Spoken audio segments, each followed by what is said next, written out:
الذي فرض عليك القرآن لرادك إلى معاد قل ربي أعلم من جاء بالهدى ومن هو في ضلال مبين وما كنت ترجو أن يلقى إليك الكتاب إلا رحمة من ربك فلا تكونن ظهيرا للكافرين ولا يصدنك عن آيات الله بعد إذ أنزلت إليك وادع إلى ربك ولا تكونن من المشركين ولا تدع مع الله إلها آخر لا إله إلا هو كل شيء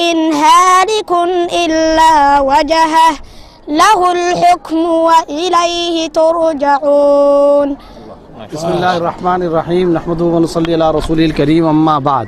ये इस वक्त हम सोमालिया के एक इलाके सोमालिया के एक सूबे के शहर किस्माइयो के अंदर मौजूद हैं किस्माइयो के अंदर मौजूद हैं। मेरे ये दाएं बाएं जो दो तलबा खड़े हैं, माशाअल्लाह सोमालिया हुफ़ाज़ कुरान का मुल्क है।